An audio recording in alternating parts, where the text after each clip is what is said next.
vodka? Yes, I do. Tell me a little bit, will you? Ah, good. It's gonna be. I'll tell you a little about this song before I get into it. That way Curtis will be back here with a little vodka. I need to wet my mouth a little bit. Okay, comfort break, comfort break.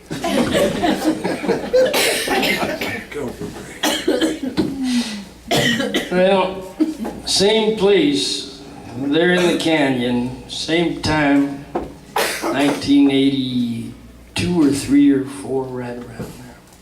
And I was playing a lot back then. Mark used to play with me back then. We had such wonderful bands as the Barbones. You remember that, don't you? Barbones in Missoula or here or there? Nah. Didn't think you heard of us. Let me think of some other names we had. We had, oh, remember the Jason Bussey band, don't you? Oh, absolutely.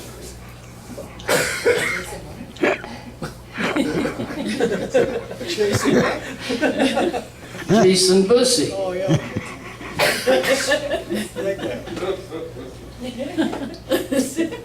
Well, I was Jason Bussey for a while. No, just that. That's fine. Don't give him any, Curtis. Yeah, Jason. Yeah, there's some bands back there, you know. I had names because most of the time I put a band together, it never really was that popular. So I had bands like the Jinx, Hunger.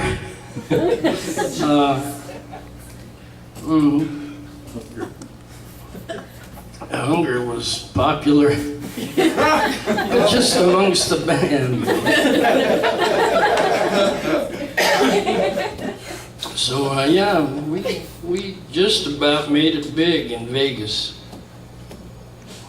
Or Fargo, we played Fargo too. We played, this would have been in 69 and 70 when I first got on the road with Birch Ray and the Walkers out of Miles City.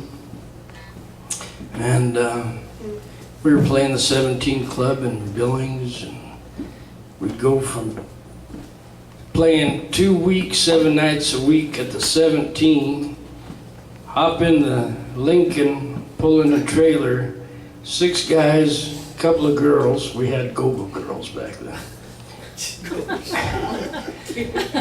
They were ready to go, you know. Anyway, there was a lot of room in them Lincolns. Back seats, man, I tell you, that was first class. Anyway, we would go from Billings, destination Wichita Falls, Texas. The time of arrival was the next night. Or maybe 2 nights to get there. Not much more than that, because you had to, you know, and those were like 7 nights, 6 nights we used to do. Stay there for 1 or 2 weeks and then pull up stake and go up to Storm Lake, Iowa, or Fargo, or somewhere in Colorado. So we were hitting all the hot spots, and we used to play a lot down in Vegas too at the Golden Nugget back then. The band I was in, we were playing the graveyard shift, and it would start at 11 o'clock at night till about 3 in the morning. Then they would shut the music scene off and sweep up the rugs, and because all that was out there at that hour of the night, even though the places were all wide open, was night owls, you know. Just kind of skirting around in the shadows, coming in there, listening to whatever band was playing. And we'd take a break and just go down to one of the pits there, and there'd be Waylon Jennings with his girlfriend, cigarette dangling out of his mouth, sunglasses on at 3 in the morning. You know, playing stacks of hundreds. you know, in front of him. She had the same, and she looked like Catwoman, and he looked like Catman. Then I remember one time I was just kind of standing just a little behind his table and just saying to myself, God damn, man, that's Waylon Jennings, you know? And because back in those days, we were doing his songs, we were doing Mental Revenge and Will You Visit Me on Sunday? No, that was Ivor Lubin, Charlie. Anyway, there was a lot of great songs that he was doing back then. And, so I was just admiring him. And in those days, you could smoke anywhere. Airplanes, bathrooms, elevators, casinos, it didn't matter, you know. People liked to smoke back in those days. So he pulls out a cigarette, or maybe it was just dangling between his lips. Went to reach for his lighter. When he pulled his hand out, about 20 pills hit the floor. And they were all variety of colors and sizes.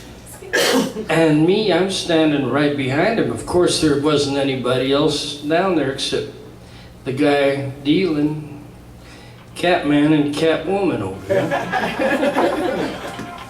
And so I got down there and picked up all the little pills and I handed him. He looks up at me and his eyes are looking above the rims of the glasses. As he's looking up, he says, "Thanks, kid.